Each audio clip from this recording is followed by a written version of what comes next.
Your grandmother had lived fearless in her days, one of the few brave shepherd girls of her time and known for her kindness.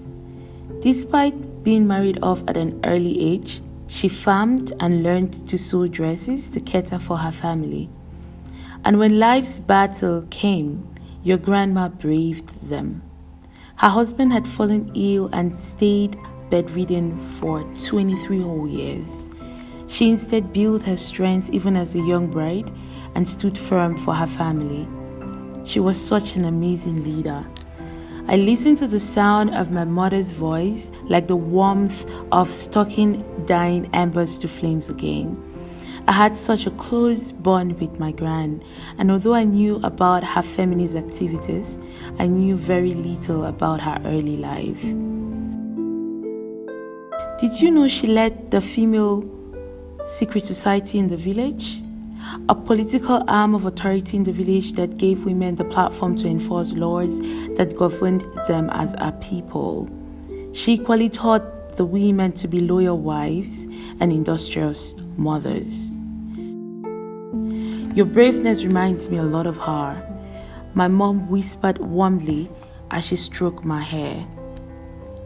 Even as my mother's words warmed my heart, they left a million notions to ponder in African feminism. I had read so much about Western feminism, but how come very little still was accounted for and documented by our own? There's so much about African struggle against oppression. Oh, how lovely it is to know that our women are the fiercest the world ever reckoned. But on a second thought, is this all there is to who they were? Who were the mothers, of our grandmothers, and companions to our forefathers?